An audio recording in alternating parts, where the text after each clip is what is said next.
on the Texas A&M Sports Network from Learfield. Live from Rudy's Barbecue on Harvey Road in College Station. Welcome to the Aggie Diamond Hour with Michael Earley. Brought to you by 44 Farms, the official beef of Texas A&M Athletics. And by Rudy's Country Store and Barbecue. Visit rudys.com to find real Texas barbecue near you. Here's the voice of the Aggies, Andrew Monaco. We get started with the Aggie Diamond Hour with Michael Earley, our preview show, looking ahead to the 2026 season. With us is the head coach of the Fighting Texas Aggies, Michael Earley. Howdy, my friend.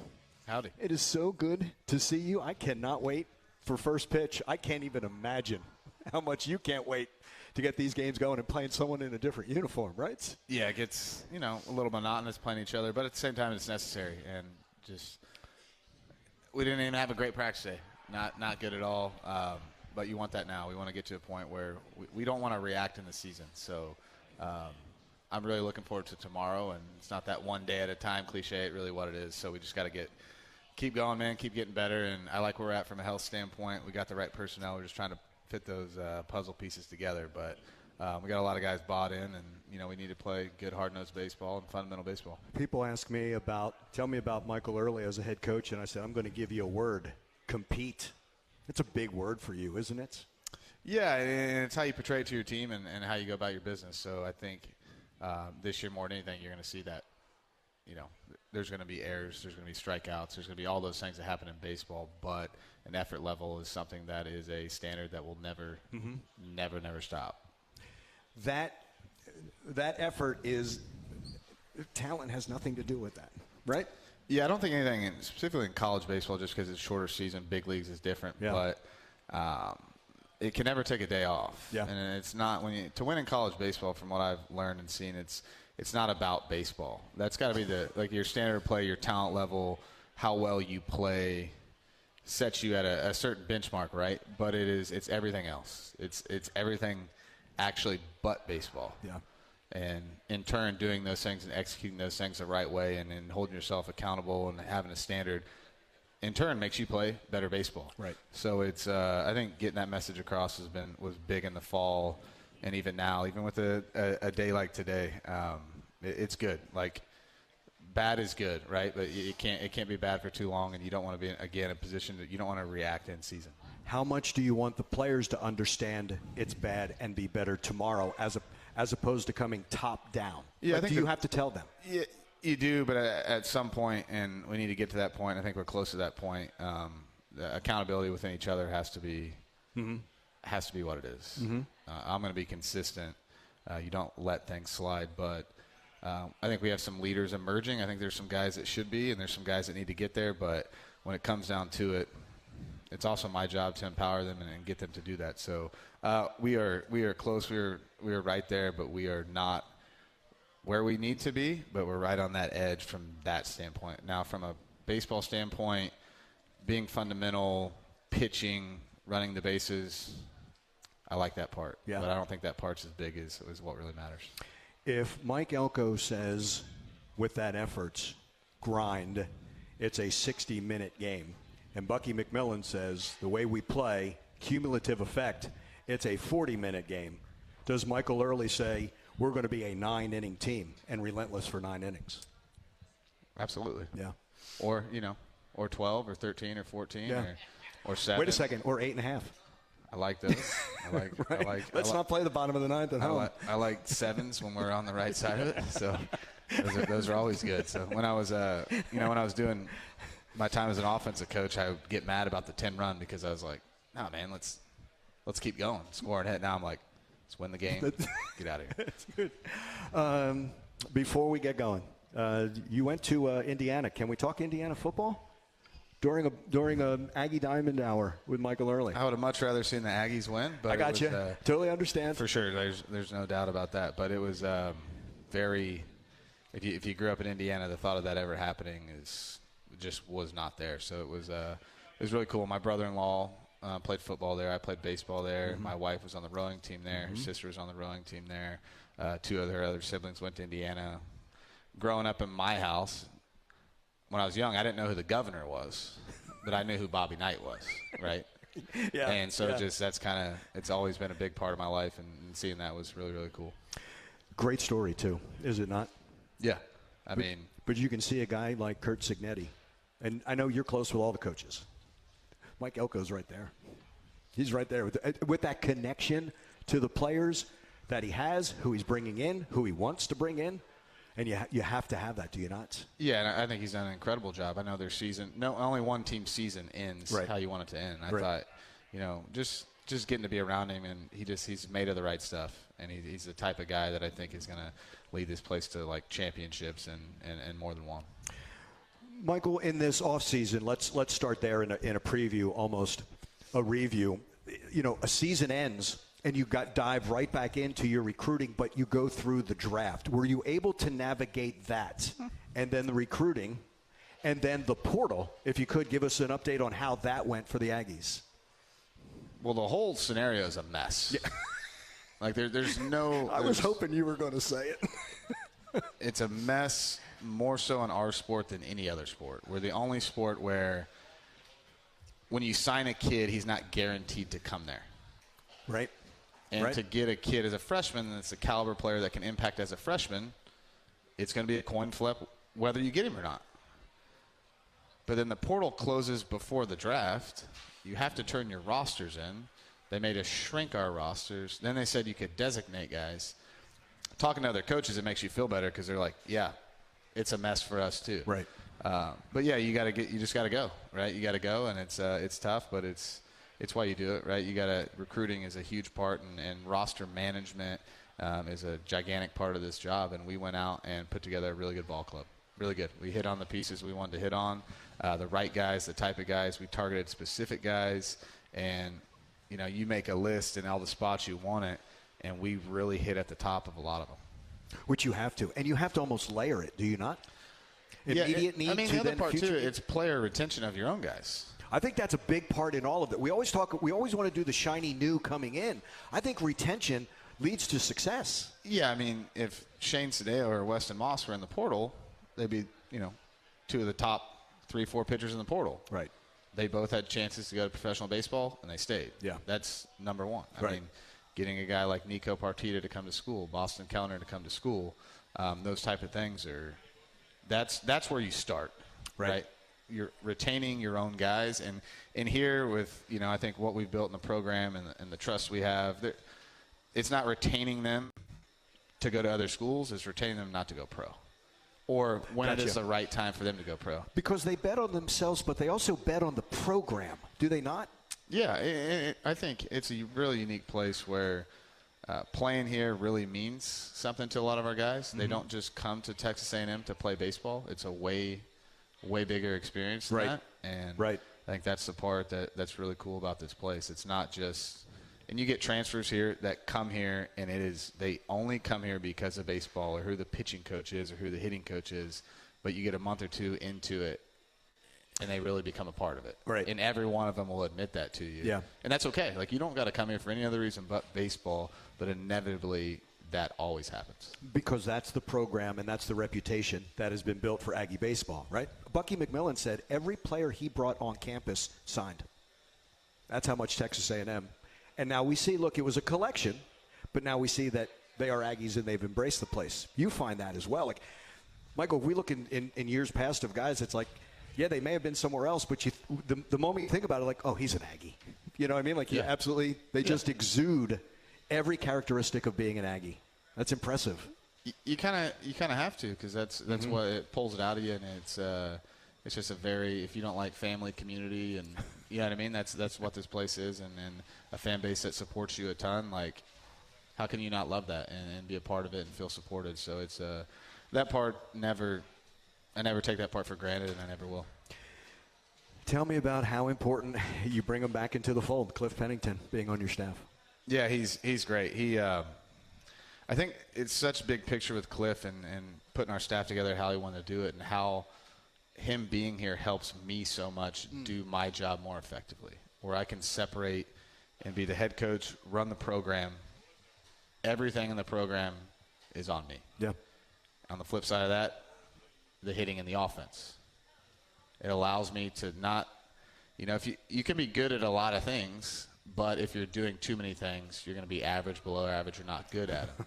and Cliff's ability to the base running stuff he's taken over that I used to do, he's just way better at it, and that's great. You know what I mean? Like he sees the game differently than most people. And right.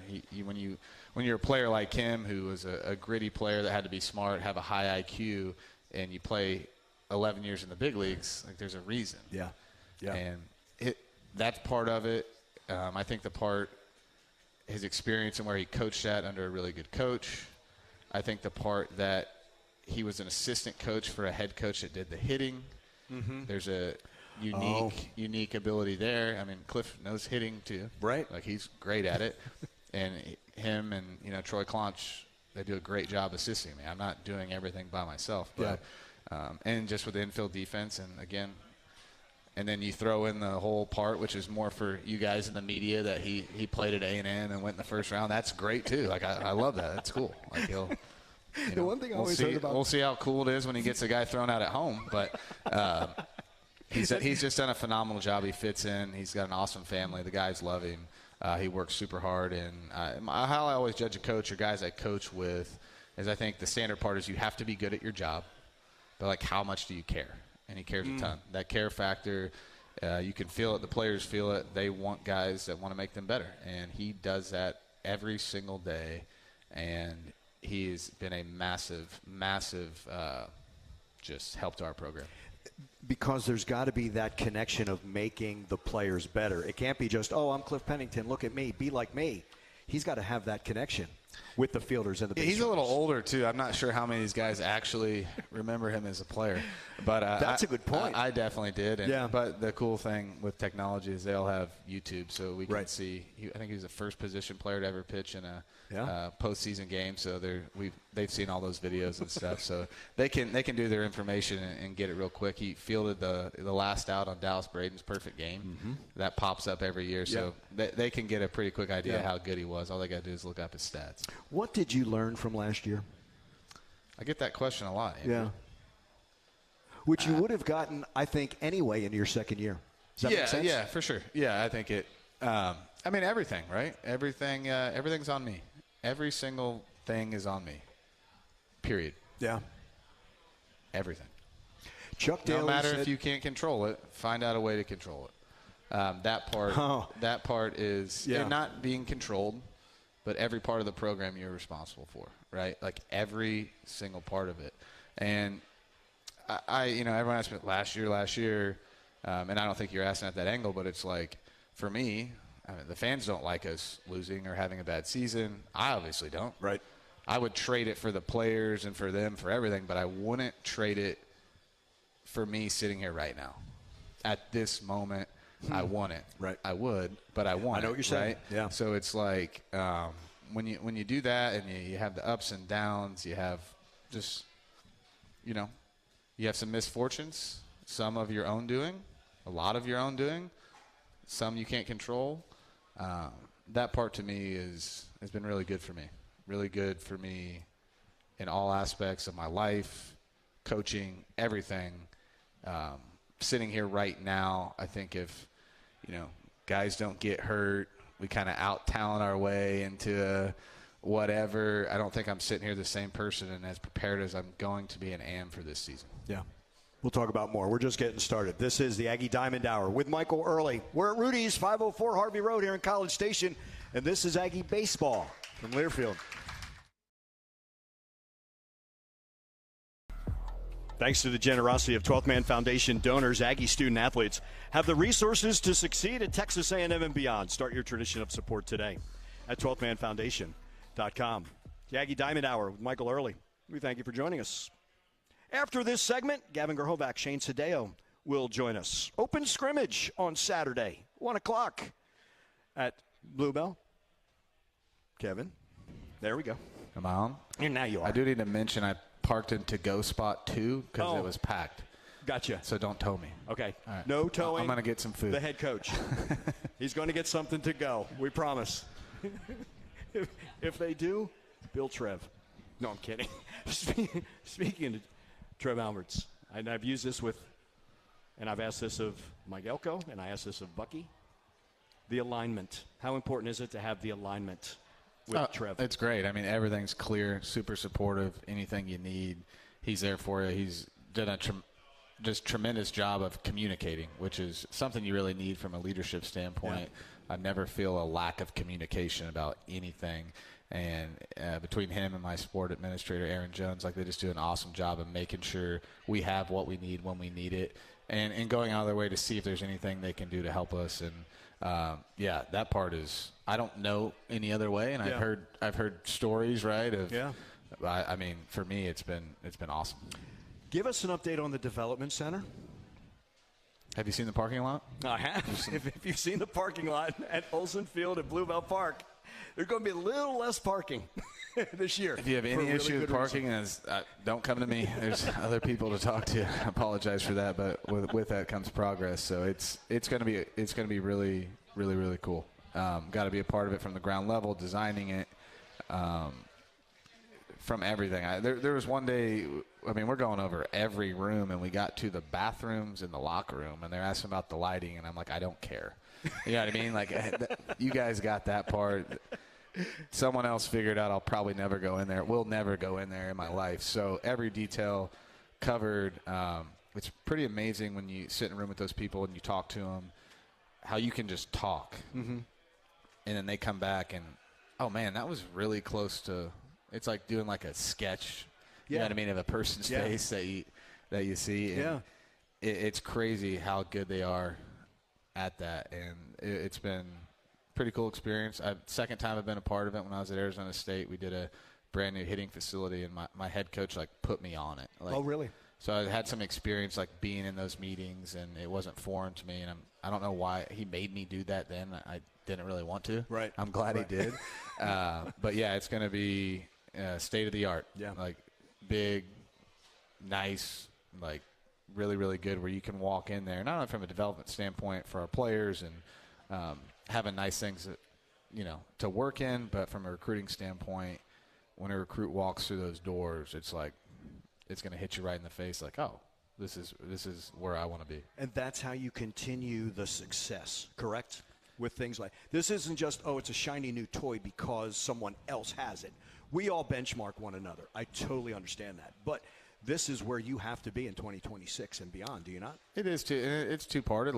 We can definitely get more productive work in the new place than we can now. Mm-hmm. Close, but at the same time, I had a player only freshman to ever lead the country in home runs in Arizona State, and we had an outdoor cage. Yeah. We've had some pretty darn good players here the last couple of years from all aspects. It's just going to help us get more, be able to put in more work when it's freezing outside. We won't be freezing in the cage. When it's hot outside, we won't be sweating in the cage. That stuff matters. Yeah. And instead of 3 cages, there's 5, mm-hmm. which helps the flow and development of practice. Instead of the pitchers outside, they have a pitching lab, and all these things that to much is given, much is expected. You got to treat it the right way and do the things you're supposed to do. But it's just going to be really, the player space is huge. That's mm-hmm. important to me. The locker room, nutrition room, lounge, weight room, all that stuff. It's going to be state of the art. It's going to help make us better. This is, and we've always heard this about our teams. They love to be together. So if they love to be together where it is now, heck, they're going to be together all the time in a place like that, right? Yeah, I want our guys at the field all the time. Yeah. I want you walk in there any hour of the day, there's usually guys there. Yeah. And that's what I want. They're either in class or they're there. We do this recruiting. We show them where they're going to live and all this stuff. And sometimes I just stop the parents. I'm like, hey, the majority of your time they're going to be inside these walls. Yeah. This is where they're going to be. We can show you this. We can show you that. It's cool. You're not coming here to play football. You know what I mean? The football games are awesome. You're going to go to the games. But, you're going to spend the majority of your time here. Yeah. Yeah. Can you get Marco Jones in the lineup anyway? Can you get Mike to say, Marco, I need – does he have a blocker? Does he? No, don't get me in trouble. He's fully committed to football, and I fully support him. And he's been something. He's great. Yeah, he's talk about. The more he started playing, I was like, probably probably not going to happen. So good for him. He's great. His parents are awesome, too. Can we talk about that a little bit, though? You prize multi-sport athletes, don't you? Yeah, I think there's a competitive factor to it, right? And just competing in anything you do is important. Like, whatever you do, you have to compete. Like, I'm watching Suns basketball game last night, and they had their first loss in over a year, but to me, it was better than a win because I think the level of compete from all the guys was great. Like, it was, and the other team had a guy. Bucky might need to find out who this kid is, but he was a basketball player. Really? But our guy, they never stop. So in anything, just growing up, just competing in general, because it's going to happen at some point in your life, whether it's business or whatever you end up doing. I just think it's a trait that you have to learn, and there's nothing better to me than doing that. It's not that you can't win or learn by winning, but losses are lessons, are they not? Win or you learn. Yep. Don't learn too much or you're not winning enough games. But correct. There's a big part of that, and you can always, the first check is like, did I leave it all out there? Mm-hmm. Yes. Okay. Now let's figure out how we can be better. Yeah. If you can't check that box, then you're wasting your time. Yeah. Give us an idea of what we will see. And I know there are rhythms of the season. Lineup? No, because I should be behind like a paywall. We can't. Oh, yeah, okay. Yeah, gotcha. Go ahead. No, we can get a little money for the program. Yeah. No. Just give us an idea. Give us some names. Again, we're going to talk to Gavin and Shane. And we saw Gavin for just a little bit. And we saw Shane. Now, the thing that I want to ask them is it was important for them to always be around the program as well. But some guys that either you're so glad are back. A Bear Harrison, who I've heard said he wants to be the best catcher in the nation. Some of the new names that you talked about, some of the pitchers who have made some development. It doesn't have to be all of them. It doesn't have to be the lineup, but just give us a little idea of what we will see starting next Friday against Tennessee Tech. Yeah, you're going to see some faces that you've seen before that you definitely didn't forget about, but you didn't get to see them play. Like Shane, Gavin, Josh Stewart. Those guys, I travel them every weekend for a reason, right? I want them to be a part of it, number one, and I want them to come back this year and just have that experience. And I think it starts with those guys. Those guys are, kind of my leadership group and the guys I lean on and easy guys to do it with. And they did an awesome job. I think you're going to see some freshmen that are really, really good. I think we got some freshmen, all different, but we've had some good freshmen here over the last couple of years. Yeah. We got some guys that are in that caliber in a different way. I don't know if we got anyone that's going to break Gavin's freshman home run record or Jace's. That'd be cool if a couple of them did. Yeah. But Nico Partita, Boston Kellner, have been really, really impressive. They got a really good chance to play and compete. TK's a year better, a year stronger. Bear's gotten better. Everyone should be better, right? Yeah. But the past doesn't equal the future in baseball, good or bad. Right. So you got to continue to develop. Juan Vargas, good pitcher we got from Tennessee Tech. Yeah. Ethan Darden, those guys are going to make an impact. Guys you might not know. Aiden Sims has made, to me, a massive jump. Mm-hmm. I don't know what his ERA last year. I think it was 7, but it's not even the same player. Yeah. And we expect him to be really, really good for us. A guy like Zane Becker, who's competing with Bear, has been pushing him a ton. Yep. He's there too. And then Chris Akopian is as advertised. Yeah. As advertised, I think the fan base is really going to like his style of play and how he goes about his business. It's not only it's talent, but it's elite compete. Boston Kellner's the same way. And I think the key is you feel like that about guys. We got to raise everyone else to that. And there's other guys like that. Right. You go on and on, but we got some. I like our group. I really do. Is it a bad thing? There are some scars, obviously, but does that give this team a little bit of a chip on their shoulder and the old, hey, you know what? If we have to surprise people, I don't think it's going to be a surprise, but it's like, hey, you know what? If we've got to play with that chip on their shoulder, then that's what we're going to do every weekend and every Tuesday. Yeah, we should have that anyway. It's a new year. It's a new team. There's a lot of these guys that, I just mentioned 3 guys that were on the team, but they didn't play.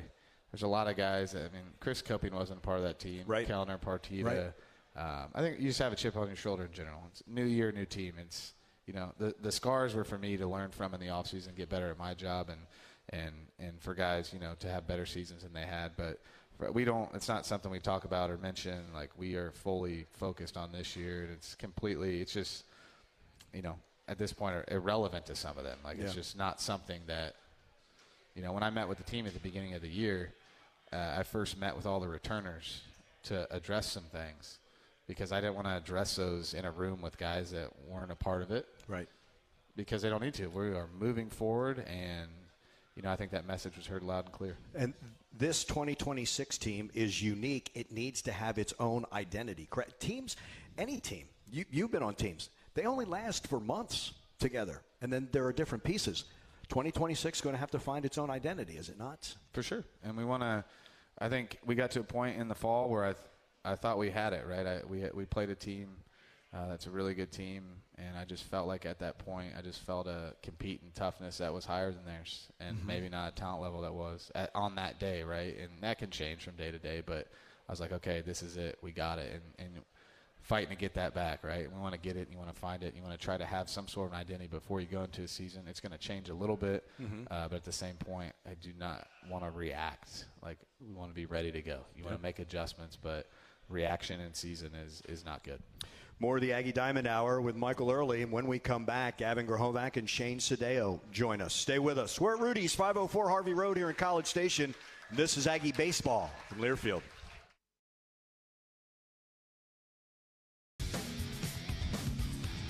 Our friends at 44 Farms invite you to enjoy their premium all-natural Angus beef by visiting 44steaks.com.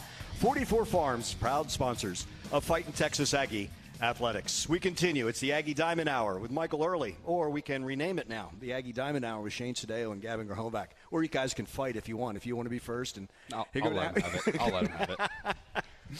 It is great to see you guys. How much are you anticipating next Friday? I'm getting antsy. Are you? Yeah, I'm getting real antsy. It's been a while for you. Just a little bit.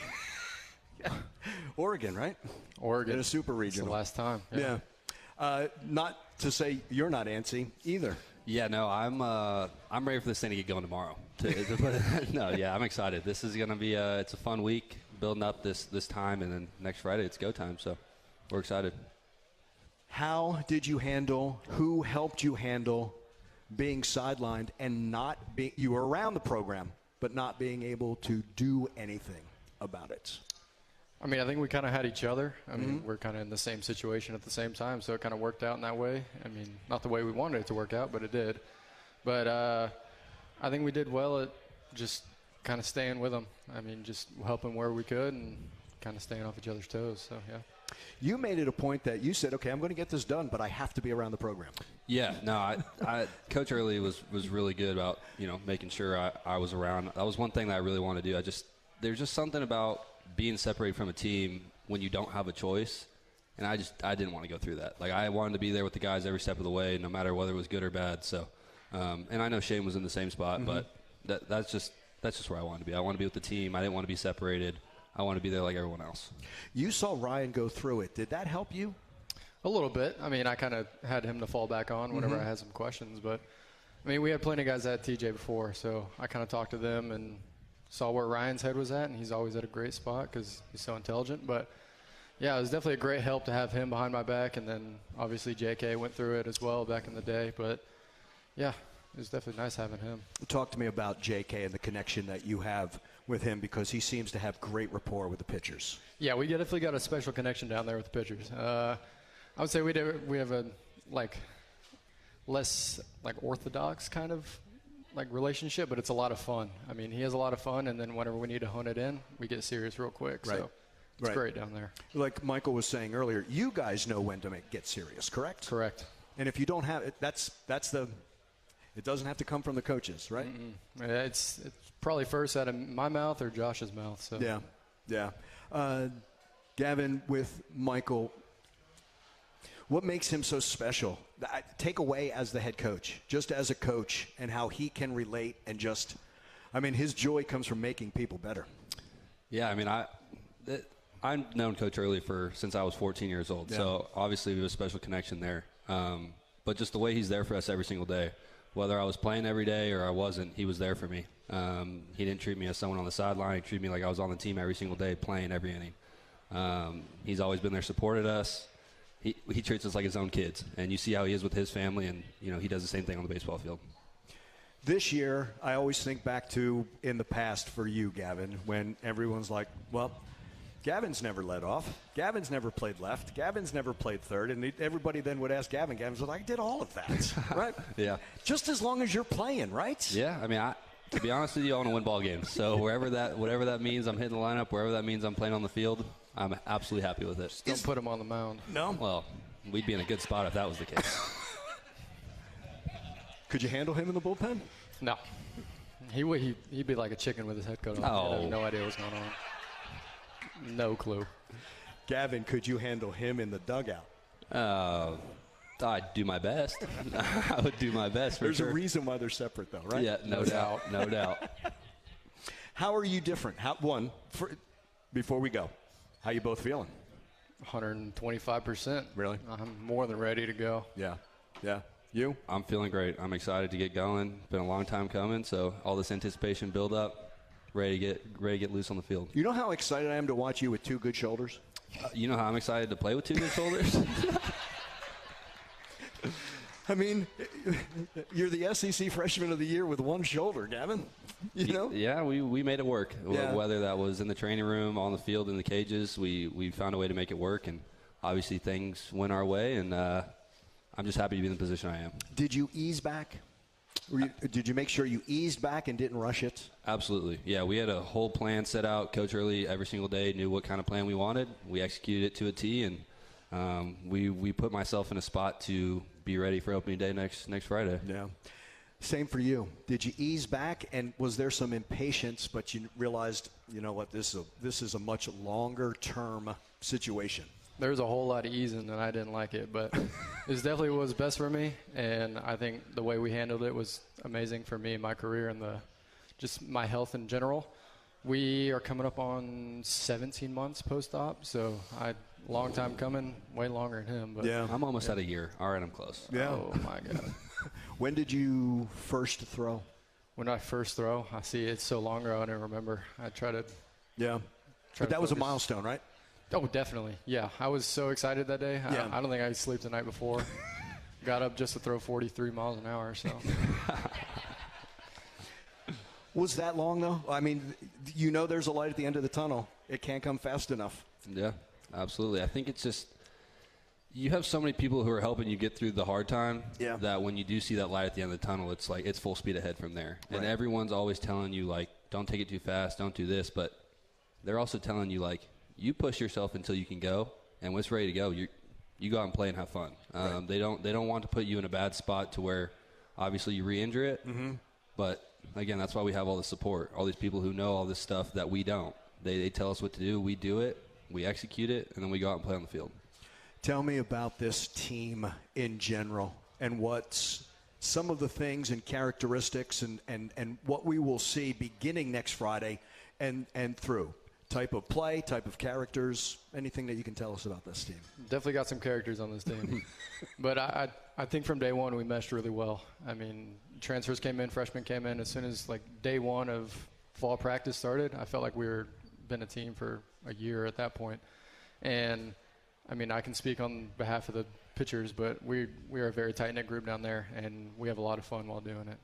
Yeah, I think on the position side of things, like, we just have so much depth, so much talent. These young guys coming in, it's so awesome to see. Like, they don't care who's in front of you. They don't care how old you are. Like, they want to show up and play, and I think that's the best part about it. And I think everyone in general, transfers, pitchers, hitters, they all want to play at Texas A&M. They're not here because of draft. They're not here because of this. They want to play for the 12th man. They want to play in that Aggie uniform. And I think that's what's so special. I think we have a great time doing it. I think from day one there's been standards set.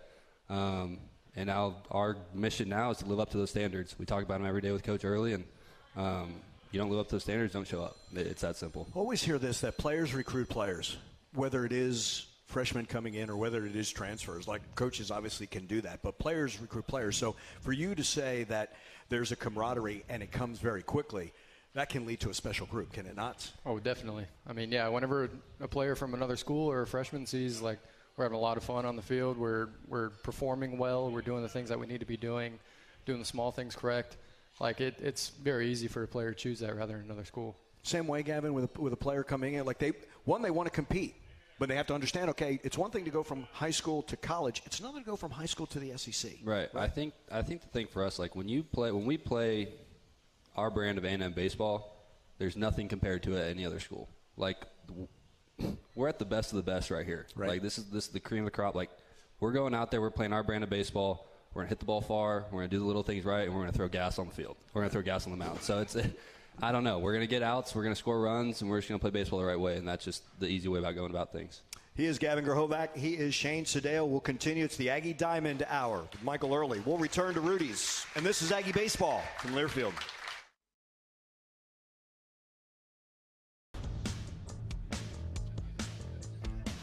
12th Man Aggie NIL is the new program that will maximize third-party NIL opportunities for Texas A&M student-athletes. You can help the Aggies become the national leader in this new era of college athletics. Visit 12thman.com/AggieNIL to find out how. It's the Aggie Diamond Hour with Michael Earley, and we are talking with Shane Sdao. We are talking with Gavin Grahovac, and the open scrimmage on Saturday, autograph signing at Reed Arena. By the way, it's a blackout game on Saturday against Florida. 7:30 is that tip. And then it's the time when y'all come on the court and where's my wife, Laura? Yeah, you just wing T-shirts by fans.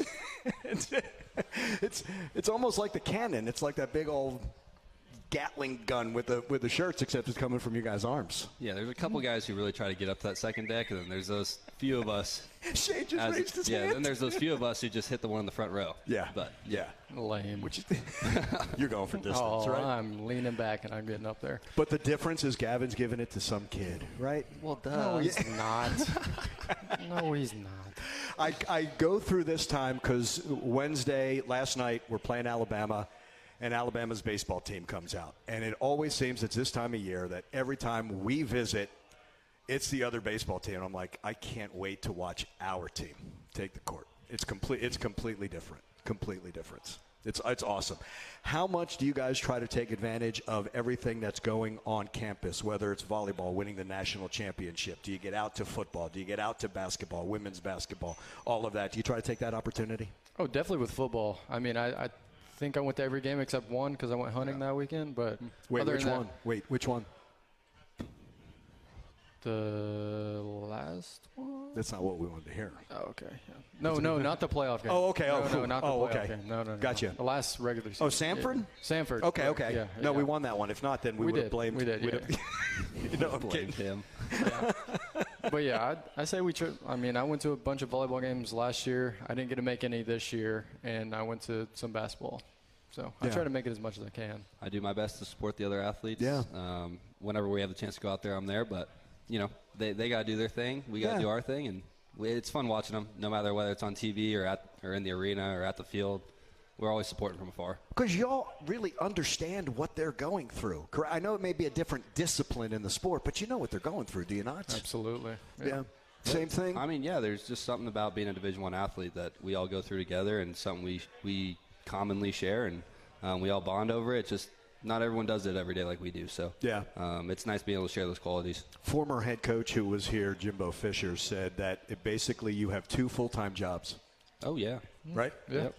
The student part and the athlete part. Yeah. Right? Yeah, I mean, there's definitely a balance between the two. You got to find the balance. Whether you want to or not, you need to.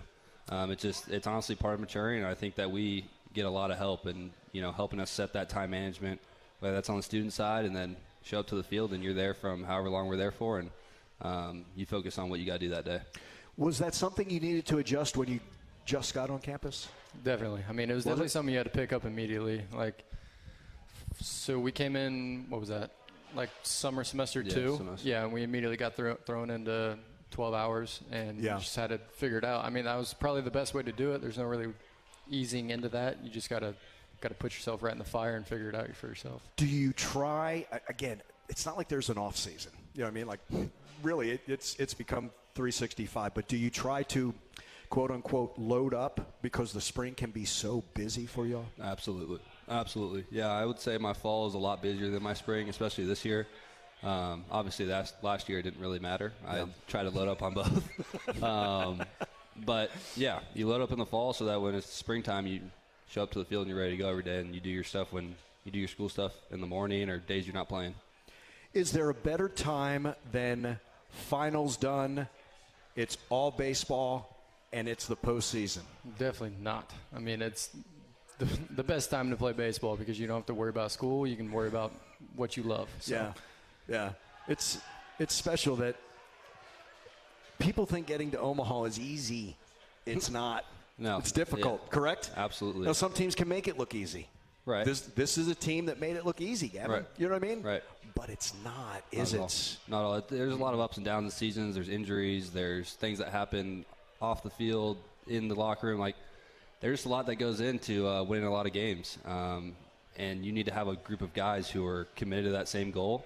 And if you get everyone on that same path, there's really no stopping a team like us, especially. Right. Is it easier for you in the lineup every day to handle the ups and downs as opposed to you going out once a week? I mean, I think that's hard to compare the two because, I mean, I get a chance once a week. He gets a chance 4 times a week at the max. Yeah. I mean, I got to live at bat to at bat. If I'm out there worrying about my at bat before, I'm already out again the moment I step in the box. Right, you're already 0 for 2. Right. Yeah. When did you learn that? When Coach Earley told me that. No. I mean, I do my best to kind of – you do your best. Right. It's hard, obviously, in the game, emotions. You want to provide for your team. You want to do this. You want to do that. But as you mature in this game, you learn that everyone's good. Yeah. Everyone's good. And, you know, sometimes they get you in that pitch or they get you on that at-bat. And you know what? By all means, I'll get you on the next one. So that's kind of the mindset I have getting in the box now every time. Is that what you say during our inter-squads? Absolutely. I got you last week, didn't I? And I got you the 2 weeks before. We're even, Brian. Talk about iron sharpens iron. Having to go up against this staff, right? And have to go up against this lineup? Yeah, thankfully we got a break from each other today. Yes. But. Yeah. Tell me, how special is it to have Josh Stewart wearing 12? Oh, it's pretty special. I mean, even like it's like his scripted from his birth. I mean, his middle name is Kyle after Kyle Field. I mean, how much better could you get for that? But no, he really embraces the way the school is. He embraces everything about it. And it's really special, and I'm really glad that he got it. You guys understand that representation, do you not? Absolutely. Not just him, but it is this university. And you guys picked it. You've embraced it. Do you feel the embrace back as well from the 12th man? Oh, yeah. 100%. Definitely. You hear me talk about it all the time, whether it's just to anyone after a game or on an interview. Like, there's nothing like playing in front of the 12th man. Absolutely nothing like it. No matter where we go, there's nothing that compares to it. I've never seen anyone show up to games like our fans do every single time. So, will it make it more special the first time you walk up into that box? Yeah, absolutely. I'm going to do my best not to get sped up, but I'm definitely going to embrace looking around for a second and just being thankful for where I am and all the people that helped me get back in that box. Same for you, walking to the mound? Yeah. It's going to be really cool because I'm going to have a little bit more time to look around and kind of enjoy it, and I'll be center stage, so I'll have a really good view. Yeah, I got about 10 seconds, so I got to be ready by 12. Yeah, but you get it a couple times a game, so you're fine. Alert and ready, right? Yeah, right. for that. And again, as you guys get older and that maturity, right, you understand that you all made not just a baseball decision, but a life decision at Texas A&M, haven't you? Definitely. I mean, you come from California. You're not from here, absolutely. Right? But you still understood that. Yeah. And you, from being around here, you'd understand that as well, do you not? Absolutely, yeah. Yeah. There's just like, I think everyone asks me the question, why'd you go there? Why'd you go there? Why didn't you stay close to home? Like, have you ever been here? Like, there's nothing. Like I said, there's nothing that compares to it. I think the people that you meet, the relationships you form here, they last way longer than just my time here at A&M. Yeah. They go well past these years, and people I'll stay in contact with for a long, long time. So, and I'm very thankful for those people as well. You guys, I hope this year you leave an awful lot of memories, and it's just been outstanding. Can't wait to see y'all. I know it starts next Friday, that open scrimmage. Everyone can see him at 1 o'clock, this Saturday. But all the best to you. Thank you so much. Thank you so much for being on this first show. Thank you. Appreciate you. All the best to both of you. Shane Sdao, Gavin Grahovac, all part of the Aggie Diamond Hour with Michael Earley. We'll continue from Rudy's and wrap up this edition. This is Aggie Baseball from Learfield.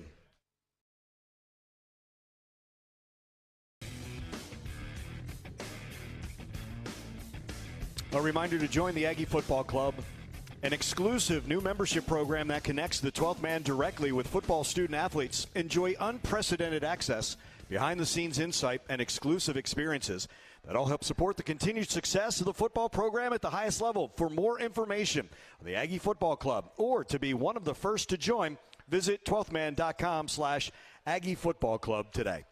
My thanks to Kevin Menchow here at Rudy's. He is our engineer. And to Ross Campbell, who is the producer of the Aggie Diamond Hour with Michael Earley back in our Learfield studios. We are back with you. Our next show will be March 5th from 7 until 8. And a reminder, the open scrimmage is Saturday at 1 at Olsen Field at Bluebell Park. We are all back at the corner of Bush and Olsen on Friday against Tennessee Tech, opening that 3-game series. Softball opens up with an 8-0 victory over ACU, and right now up 3-1 over Utah State. That's in the bottom of the second, all part of the Aggie Classic at Davis Diamond. A reminder that on Monday, it's our next edition of the Aggie Basketball Hour with Bucky McMillan, and basketball on Saturday, 7:30 against the Florida Gators. It is a blackout, 7 o'clock with our Dos Equis tip-off show. For Michael Earley, for Gavin Grahovac, for Shane Sdao, I'm Andrew Monaco. We thank you so much for joining us. Thanks and gig 'em.